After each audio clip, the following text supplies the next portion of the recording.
Hello friends, आज हम chemical kinetics के उस पोर्शन पे बात करने जा रहे हैं जिस पे बच्चे सबसे ज्यादा गलतियां करते हैं।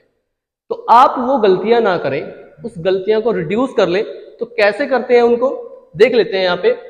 तो for a given chemical reaction, देखो एक क्वेश्चन दिया गया है यहाँ पे। For a given chemical reaction 2A to 3B given that K is equal to 3 mole litre inverse second inverse.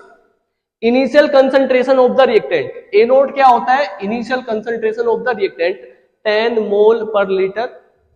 Then find out the concentration of product form at time t is equal to 1 second, t is equal to 2 second, t is equal to 3 second. ठीक है, ये question है हमारे पास। तो इस question को करना कैसे होता है? तो अब बच्चे क्या सोच लेते हैं, बच्चे कैसे इसका आंसर देते हैं, मैं आपको पहले वो बता देता हूं बच्चे कैसी गलतियां इसमें करते हैं। तो देखो यहाँ पे पूछा गया है find out the concentration of product form, और बच्चे निकालते क्या है? बच्चे निकाल देते हैं ए। तो देखो बच्चे कैसे करते हैं, बच्चे इसको पढ़ते ही खुश हो जाते हैं, और खुश होने के बाद आंसर क्या करते हैं? तो सबसे पहले तो वो इस रिएक्शंस का ऑर्डर निकालते हैं, क्योंकि इस रिएक्शंस में ऑर्डर गिवन नहीं है। तो फिर ऑर्डर कैसे आता है? तो देखो ऑर्डर निकालते हैं हम के की यूनिट से, के को पहचान लेते हैं और वहां से ऑर्डर निकाल लेते हैं। ठीक है, अब देखो के की यूनिट में क्या है, के हमें क्या गिवन है? 3 mole litre inverse second inverse. तो देखो हम कैसे बताते हैं ऑर्डर कैसे पहचानो, किसी भी रिएक्शंस का ऑर्डर कैसे पहचानते हैं? तो किसी भी रिएक्शंस का ऑर्डर हम लीटर की पावर से पहचान लेते हैं। लीटर की पावर को आप n+1 में रख दीजिए, लीटर की पावर को आप n+1 में रख दीजिए, तो वहां से आपका ऑर्डर आ जाता है। तो बताओ लीटर की पावर कितनी है यहाँ पे? -1, तो -1 + 1 कितना आ गया? 0। तो यहां से तो हमने पता लगा लिया कि इस रिएक्शंस का जो ऑर्डर है वो कौन सा ऑर्डर है? तो 0 ऑर्डर रिएक्शंस है। इस रिएक्शंस का ऑर्डर कितना है? 0 ऑर्डर रिएक्शंस है। अब बच्चे क्या करते हैं, इतना काम करने के बाद, इतना काम करने के बाद, ऑर्डर निकालने के बाद, बच्चे इसका ऑर्डर निकालने के बाद उनको पता लग गया ये 0 ऑर्डर रिएक्शंस है, वो फॉर्मूला लगाते हैं। अब उन्होंने 0 ऑर्डर रिएक्शंस का फॉर्मूला पढ़ा होता है। क्या फॉर्मूला होता है? तो A is equal to A0 minus KT। शायद सभी ने यही फॉर्मूला पढ़ा होता है ना? तो सबसे पहले तो बात आपको मैं बता दूं, इस रिएक्शंस का ये फॉर्मूला ही उन्होंने गलती लिख दिया है। इस रिएक्शंस का ये फॉर्मूला ही गलती लिख दिया है। देखो ये जो फॉर्मूला लिखा जाता है A is equal to A0 minus KT, actual में ये इस रिएक्शंस का होता है। अगर आपकी रिएक्शन A to B है तभी आपको फॉर्मूला लगाना है A is equal to A0 minus KT। लेकिन अगर उसने सोसोमेट्री चेंज कर दी, रिएक्शंस की सोसोमेट्री को उसने चेंज कर दिया, मान लो यहाँ पे 2A to 3B कुछ भी लगा दिया, 3A to 4B कुछ भी लगा दिया उसने, तो सोसोमेट्री चेंज होने से फॉर्मूला भी चेंज हो जाता है। अब फॉर्मूला कैसे चेंज होता है? मान लो यहाँ पे लगा दिया 2A, तो इस सोसोमेट्री जो रिएक्टेंट में जो सोसोमेट्री लिखी जाती है उसकी मल्टीप्लाई आपको के में कर देनी होती है। यानी कि अगर आपको ये रिएक्शन दी है, ऊपर आपको जो रिएक्शन दी है 2A to 3B, इसमें आपको फॉर्मूला क्या लगाना है? तो फॉर्मूला लगाना है आपको A is equal to A0 minus इस 2 की मल्टीप्लाई के में करनी होती है 2KT। तो ये आपका बेस्ट फॉर्मूला बैठेगा। तो सबसे पहले तो मैं आपको बता रहा हूं गलतियां कहां होती है, फॉर्मूला लिखने में गलतियां कर जाते हैं बच्चे। ठीक है, और मान लो अगर उसने T हाफ लाइफ की बात की होती, तो बताओ 0 ऑर्डर रिएक्शंस की हाफ लाइफ कैसे लिखते हो आप? तो वो लिखते हो 1/2 मल्टीप्लाई A0/K, ऐसे लिख देते हो। लेकिन ये T हाफ कब है? ये फॉर्मूला T हाफ का कब आता है? जब आपकी रिएक्शन A to B होती है। ठीक है, लेकिन अगर रिएक्शन 2A to B है या फिर 3A to B है, कुछ भी है, मतलब यहां पे सोसोमेट्री चेंज कर दी, तो उस सोसोमेट्री की मल्टीप्लाई T हाफ में करेंगे। कैसे हो जाएगा फॉर्मूला? फिर 1/2 A0 मल्टीप्लाई ये 2 की मल्टीप्लाई K में 2K, तो फॉर्मूला क्या बनेगा? A0/4K। समझे? तो सबसे पहले तो मैं आपको बता रहा हूं फॉर्मूला लिखने में गलती।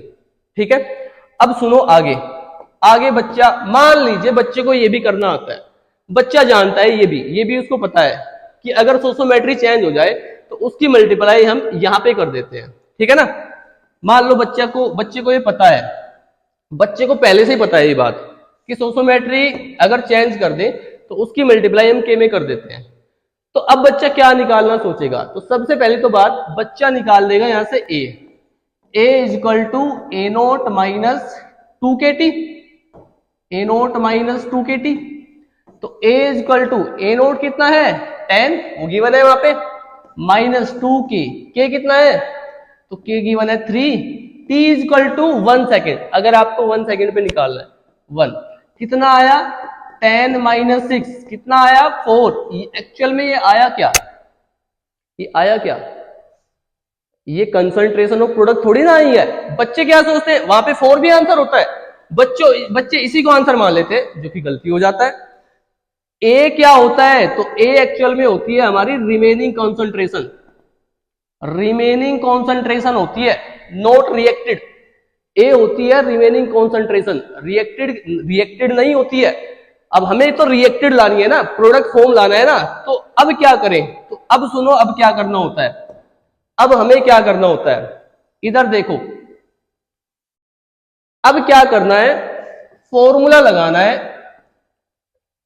पहले तो रिएक्शन लिख लेनी है, रिएक्शन लिख लो 2A23B। अब देखो इसको ऐसे सोल्व करना होता है, जब टाइम 0 था तो टाइम 0 पे इसकी कंसंट्रेशन ए नोट मान लेते हैं, वहां पे बड़ा ए नोट लिया गया है, बड़ा ए नोट ले लो, आप भी ए नोट है। टाइम इजकल टू टी पे क्या होगा, तो ए नोट में से कुछ जाएगा, कितना जाएगा, जितने इसकी सोसोमेट्री होती है, तो ए नोट माइनस 2x, प्रोडक्ट कुछ बनेगा। अगर इसमें से रिएक्टेंट में से कुछ जाएगा तो प्रोडक्ट की साइड जाएगा, तो प्रोडक्ट बढ़ेगा। देखो रिएक्टेंट हमेशा घटता है, प्रोडक्ट हमेशा बढ़ता है, समझे ना। तो रिएक्टेंट साइड में से कुछ जाएगा और प्रोडक्ट साइड में कुछ बढ़ेगा। वो कितना बढ़ेगा, जितनी उसकी सोसोमेट्री होती है, उसको लिख देंगे 3x। देखो रिएक्टेंट टाइम बराबर 0 जब था तो इनिशियल कंसंट्रेशन ए नोट, जब टाइम टी हो जाएगा तो ए नोट में से कुछ जाएगा, कितना जाएगा, जितनी उसकी सोसोमेट्री है, और कितना बनेगा, जितनी उसकी सोसोमेट्री है। इतनी बात समझ में आ गई। अब उसके बाद इसको क्या बोलते हैं हम, तो इसको बोल देते हैं हम ए। इसको क्या बोलते हैं, इसको बोलते हैं ए क्या होता है, रिमेनिंग अमाउंट। क्या होता है, रिमेनिंग अमाउंट। ये प्रोडक्ट फॉर्म नहीं है, ये है रिमेनिंग अमाउंट, ठीक है। अब सुनो, अब a इज इक्वल टू, ये a हो गया, a के बराबर हो गया, तो a इज इक्वल टू रख देंगे हम a नोट माइनस 2x। अब बताओ तुम a का फॉर्मूला क्या होता है for a zero order reaction, तो मैंने अभी बताया है a नोट माइनस kt, पर कब, जब रिएक्शन a टू b होती है। लेकिन अगर रिएक्शन 2a टू b है तो फॉर्मूला क्या हो जाएगा, तो फॉर्मूला हो जाएगा a नोट माइनस 2kt, क्योंकि जो सोसोमेट्री है उसकी मल्टीप्लाई k में कर देते हैं, is equal to A naught minus 2x। ठीक है, अब क्या करेंगे, ए नोट से ए नोट कट जाएगा और यहां से x इज इक्वल टू क्या आ जाएगा, kt। x is equal to क्या आ गया, kt। अब बताओ प्रोडक्ट की कंसंट्रेशन क्या आएगी, कंसंट्रेशन ऑफ प्रोडक्ट कितनी आ जाएगी, 3x के इक्वल है वो। कंसंट्रेशन ऑफ प्रोडक्ट किसके इक्वल है, 3x के इक्वल है। तो बताओ 3 इंटू एक्स की वैल्यू क्या है, निकाल के kt लिख दो, k इंटू टी। बताओ 3 इंटू के की वैल्यू कितनी है, 3। t इज इक्वल टू कितने टाइम पे पूछ रहा है, तो t is equal to 1 second, तो यहां पे लगा देंगे 1। कितना आ गया आंसर, 9।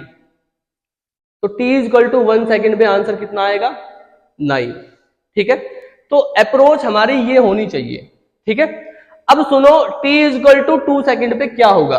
मैं अगला पेज ओपन कर लेता हूं, ये लो। तो हमारी रिएक्शन थी 2A23B। ठीक है, इनिशियल कंसंट्रेशन कितनी थी, वो 10 थी जब टाइम 0 था।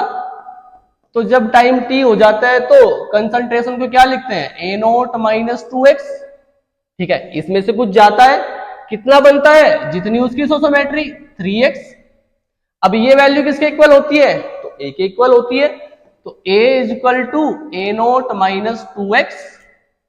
अब a की वैल्यू क्या होती है, a का क्या फॉर्मूला होता है, तो a is equal to A naught minus 2kt is equal to A naught minus 2x। तो बताओ यहां से x की कितनी वैल्यू आ गई, x इक्वल टू आ गया kt, ये हमने पहले भी कर चुके थे, ठीक है। अब हमें प्रोडक्ट फॉर्म निकालना है at time t equal to 2 second. 2 second पे प्रोडक्ट कितना आएगा, ठीक है। प्रोडक्ट कब निकालना है, प्रोडक्ट की कंसंट्रेशन कितनी है, 3x के इक्वल है, वो 3x के इक्वल है, 3x 3 इंटू एक्स की वैल्यू क्या है kt, k इंटू टी, कितने सेकंड पे निकालना है, 2 सेकंड पे, निकाल दो जी। 3 इंटू 3 मल्टीप्लाई टी की वैल्यू क्या रख दी 2, कितना आ गया 18, कितना आ गया 18। लेकिन ये गलती आंसर आया है। अब ये गलती क्यों आया है, मैं तुम्हें वही बताना चाह रहा हूं। देखो पहली approach t equal to 1 second जब हमने लिया तो आंसर कितना आया था 9, जो कि सही था। लेकिन सेम केस अगर हमने t इक्वल टू 2 सेकेंड लगा दिया, अब आंसर 18 आया। अब अप्रोच बिल्कुल वही है, लेकिन ये 18 आंसर गलती है। अब ऐसा क्या हुआ कि 2 सेकेंड, देखो एक ही तो सेकेंड बढ़ाई हमने, 2 सेकेंड में ऐसा क्या हुआ कि आंसर गलती आ गया अपना। तो इधर सुनो, ये आंसर गलती क्यों है, ये गलती क्यों है। अब इधर देखो, ये हमने गलती क्यों किया है।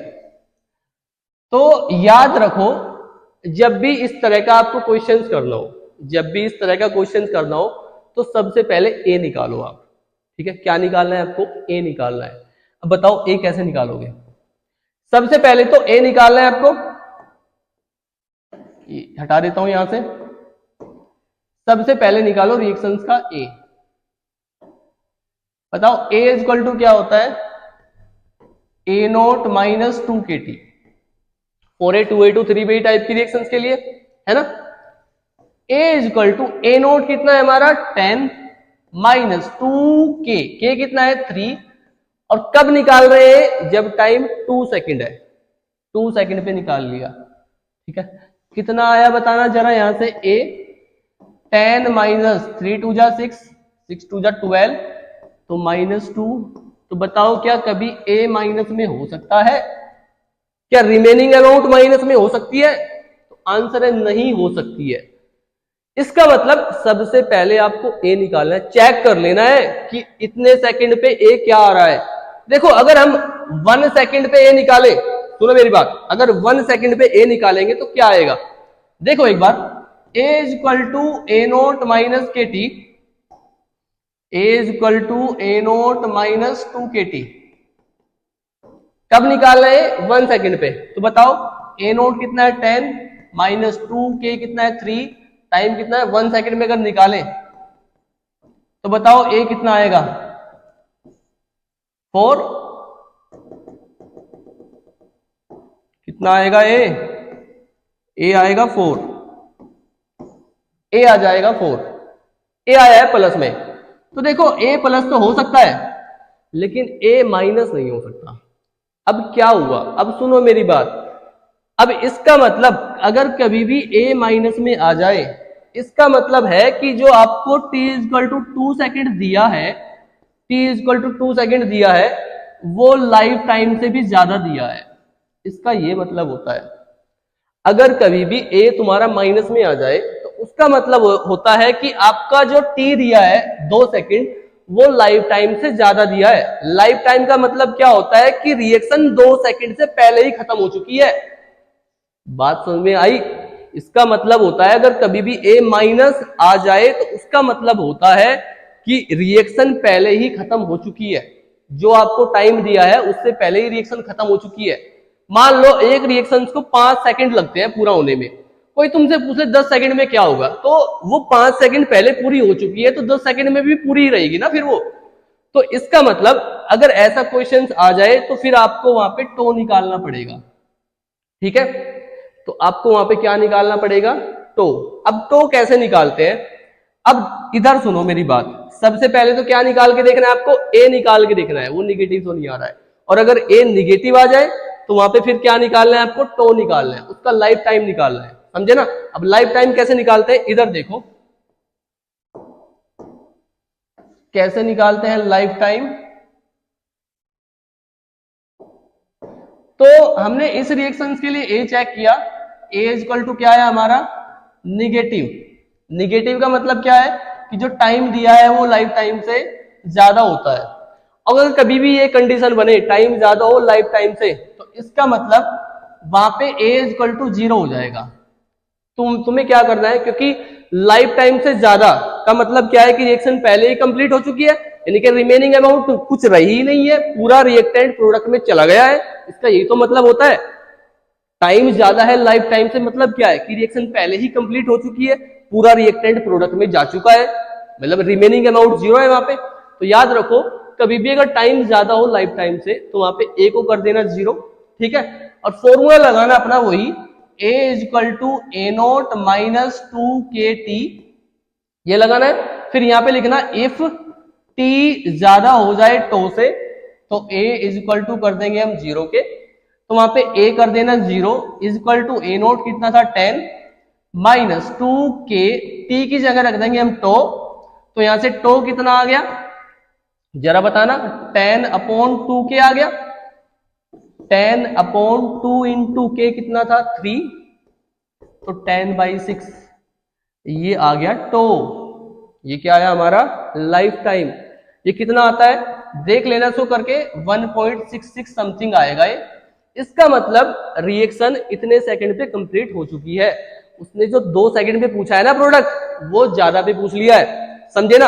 अब तुम्हें क्या करना है, अब तुम्हें प्रोडक्ट की कंसंट्रेशन ले आनी है ना, क्योंकि जो प्रोडक्ट की कंसंट्रेशन इस टाइम पे होगी वही कंसंट्रेशन 2 सेकंड पे होगी, क्योंकि रिएक्शन तो इस टाइम पे खत्म हो चुकी है, पहले ही खत्म हो चुकी है, समझे ना। तो 2 सेकंड पे भी वही आंसर आएगा जो इस सेकंड पे आएगा। देखो अब हमारा जो टो आया 1.66 सेकंड, है ना। अब हमें जो प्रोडक्ट की कंसंट्रेशन निकालनी है वो कब निकालनी है, तो T is equal to 2 second, 2 second पे प्रोडक्ट की कंसंट्रेशन निकालनी है। अब देखो टो होती है लाइफ टाइम, अब रिएक्शन इतने सेकंड पे पूरी हो चुकी है, अब रिएक्शन इतने सेकंड में पूरी हो चुकी है, यानी कि इस सेकंड पे जो प्रोडक्ट बनेगा वही उस पे आएगा, है ना। जब रिएक्शन 2 सेकंड से पहले ही कंप्लीट हो चुकी है, तो जो प्रोडक्ट इस सेकंड पे बना होगा, लाइफ टाइम पे जो प्रोडक्ट आया होगा वही तो 2 सेकंड पे आएगा, और वही तो T is equal to 3 second पे आएगा, और वही तो 3 इज इक्वल टू 10 सेकंड पे आएगा। कितना भी ले लो फिर, अगर लाइफ टाइम से ज्यादा टाइम है तो हमेशा तुम्हें concentration of product life time पे निकाल देनी है, ठीक है ना। तो बताओ प्रोडक्ट की कंसंट्रेशन कैसे निकालेंगे, तो इज इक्वल टू हमने 3x लिखा था वहां पे, प्रोडक्ट के नीचे 3x लिखा हुआ था, तो 3x इज इक्वल टू क्या था वहां पे, तो x is equal to KT था, है ना। तो x की वैल्यू लगा देंगे KT, लेकिन T की जगह यहाँ पे लगा देंगे टो, क्योंकि हम लाइफ टाइम पे निकाल रहे हैं, ठीक है ना। तो 3K कितना है 3, टो कितना है 1.66, आंसर कितना आया आंसर 15 सेकंड, ये राइट आंसर होगा, ठीक है।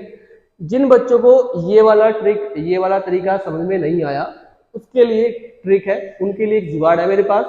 बाकी अगर कभी मतलब क्वेश्चन में अगर टो पूछ लिया गया है, अगर कभी क्वेश्चन में टो पूछ लिया तो यही फॉर्मूला है, यही ट्रिक है ना। लेकिन अगर डायरेक्ट कंसंट्रेशन ऑफ प्रोडक्ट पूछी गई है आपसे, तो उसमें ये रूल लगाने की जरूरत नहीं है, उसमें आप एक छोटा सा मेरा जुगाड़, मेरी ट्रिक फॉलो कर सकते हो।